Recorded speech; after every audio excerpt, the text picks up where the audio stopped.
Hello hello प्यारे दोस्तों, कैसे हो। ये हमारा हो गया 8 ग्रेड अभ्यास पुस्तिका। प्यारे दोस्तों, हमारा सामाजिक विज्ञान के अंतर्गत जो हमारा आता है हमारे हमारे अतीत। क्या आता है हमारे अतीत, इसमें से मैं आपको अभी बताऊंगा। अध्याय नंबर 2। तो चलिए आप इस प्रकार से देखिए, आपका बुक इस तरह से जारी किया गया है। देखिए, सामाजिक विज्ञान कक्षा 8 के लिए है, 2024-25 वाला। इसमें से आइए हम आपको अब आगे दिखाते हैं। ये जो आप देख रहे हैं ना, 1 मिनट रुकिएगा।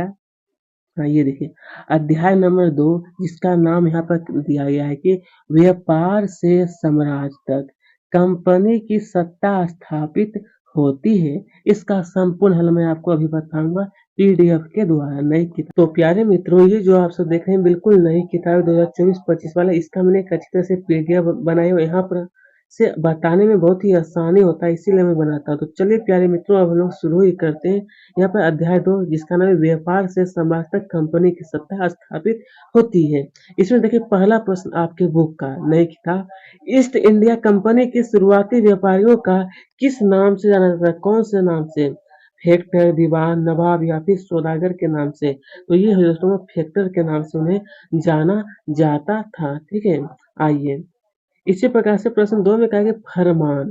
ये जो दिया गया फरमान, तो क्या फरमान शब्द का अर्थ क्या होता है?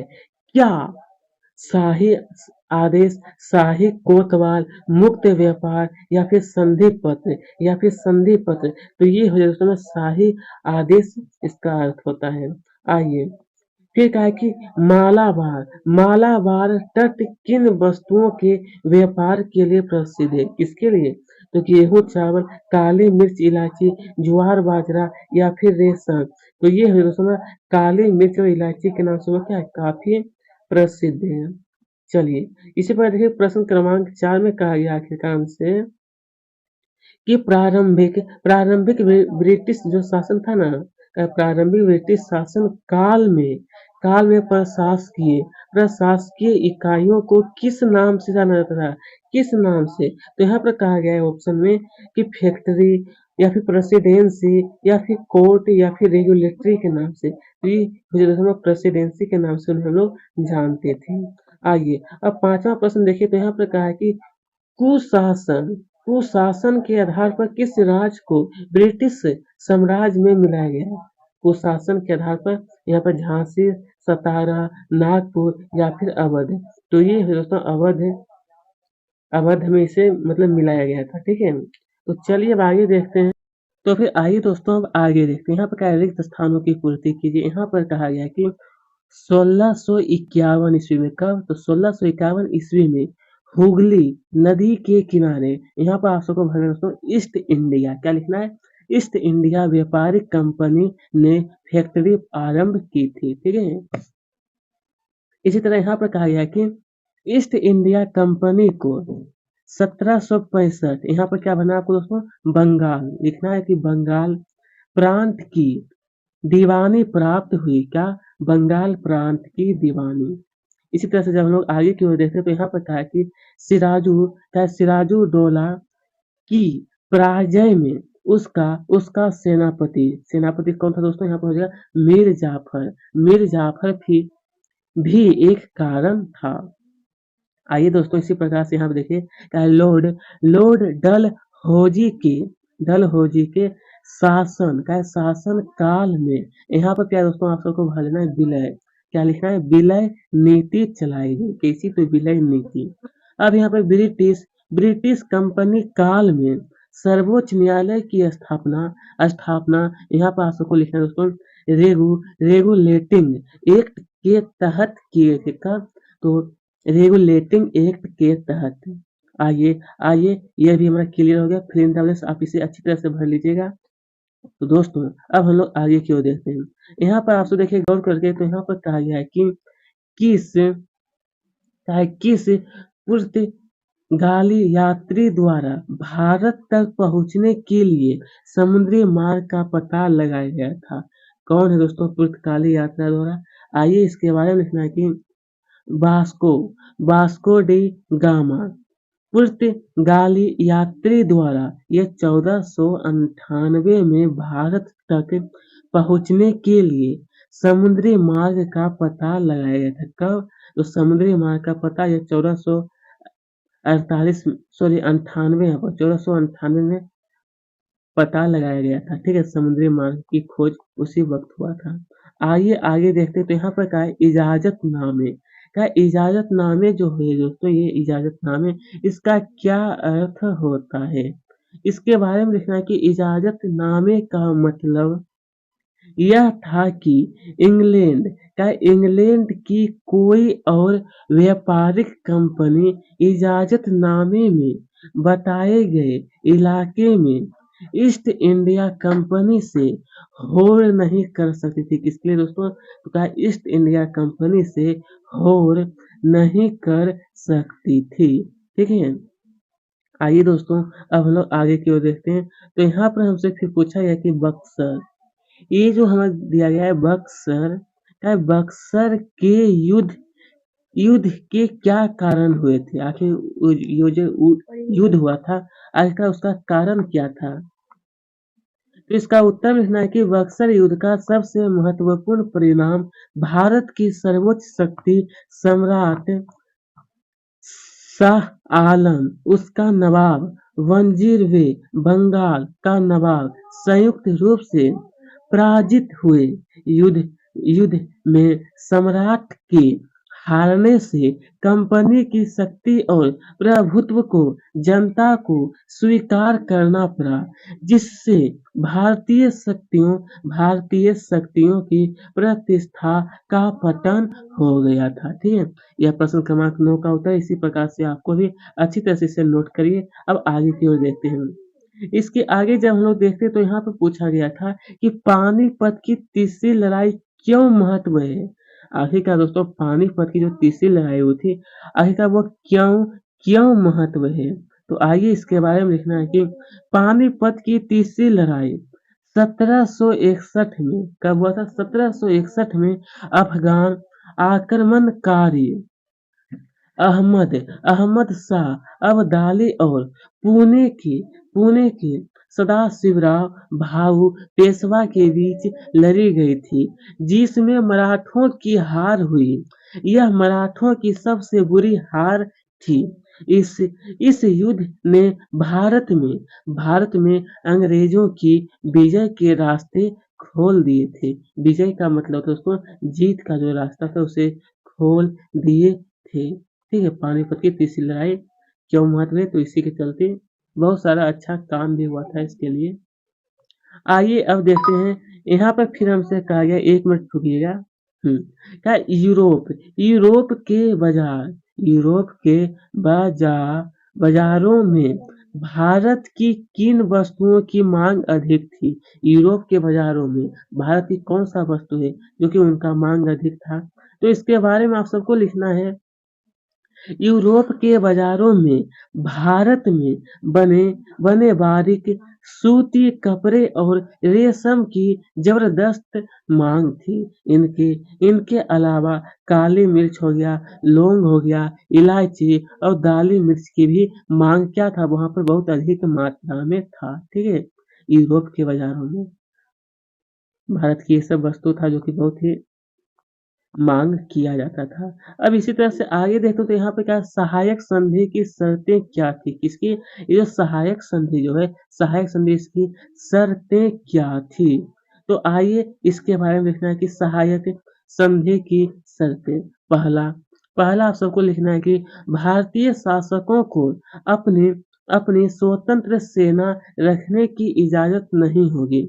यह सहायक संधि की शर्तें, यह पहला शर्त ही था। ठीक है, कि भारतीय शासकों को अपनी स्वतंत्र सेना रखने की इजाजत नहीं होगी।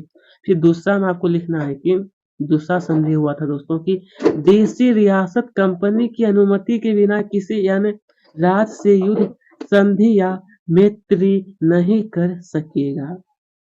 इसी तरह से फिर तीसरा संधि हुआ था दोस्तों हमारा कि देशी रियासतें अपने दरबार में एक अंग्रेज रेजिमेंट रखेंगे तथा रेजिडेंट रेजिडेंट के परामर्श के अनुसार ही रियासत का शासन प्रबंध करेगी। किसकी? तो रियासत का जो शासन है उसका प्रबंध किया जाएगा। बस यहाँ पर 3 ही संधि हुई थी दोस्तों, सहायक संधि की शर्तें।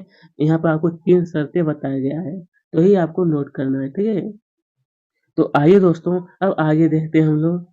अब यहाँ देखिएगा तो कहा है कि वारेन, यहाँ पर कहा है वारेन, कहा है वारेन हेस्टिंग्स, कहा है वारेन हेस्टिंग्स द्वारा न्याय व्यवस्था में क्या क्या सुधार किए गए थे। किसमें दोस्तों? आगे का ये जो न्याय व्यवस्था हुआ था इसमें क्या क्या सुधार किया गया था।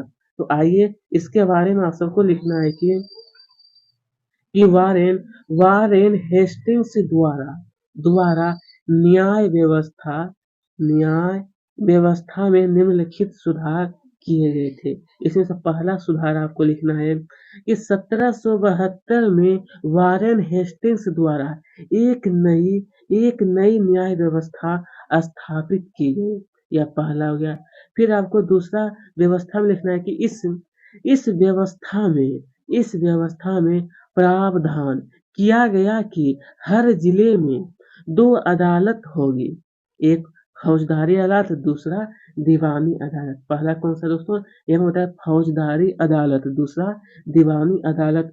उसके बाद तीसरा यहाँ पर मतलब क्या है दोस्तों, वारेन हेस्टिंग्स द्वारा न्याय व्यवस्था में निम्नलिखित सुधार किया गया था, ठीक है।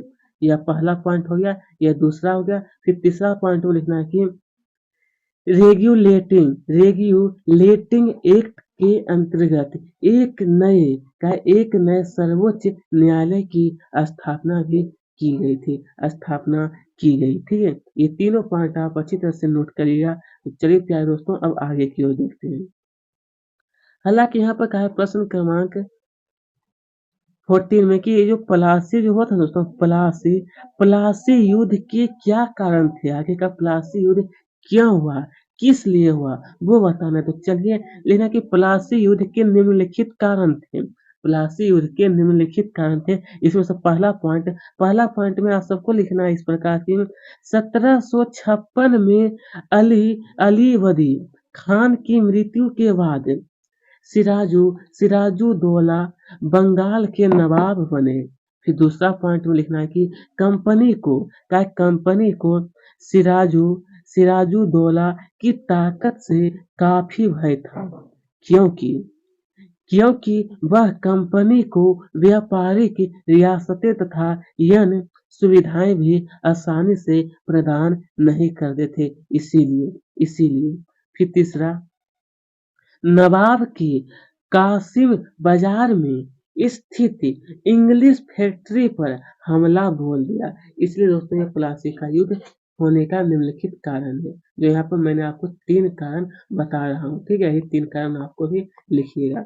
तो चलिए इसके आगे देखते हो। तो यहाँ पर क्या है, स्थानीय, यहाँ पर क्या पूछा गया है कि स्थानीय शासकों और कंपनी के बीच टकराव के क्या कारण थे। आखिरकार दोस्तों इसके टकराव हुए थे, इसका कारण क्या है।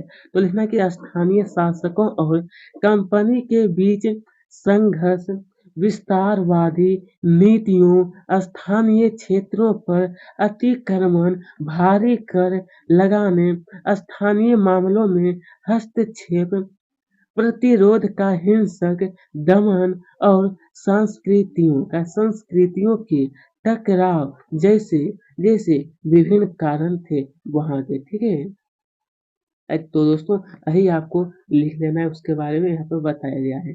तो आइए आइए अब आगे देखते हैं। यहाँ पर कहा है प्रश्न क्रमांक 16 में क्या यूरोपीय, क्या कहा है दोस्तों, कहा है यहाँ पर जरा ध्यान से देखना, क्या यूरोपीय व्यापारिक कंपनियों में प्रतिस्पर्धा के क्या कारण थे। किसकी दोस्तों? तो आखिरकार प्रतिस्पर्धा के क्या कारण थे। तो आइए इसके बारे में लिखना है कि यूरोपीय व्यापारिक कंपनियों में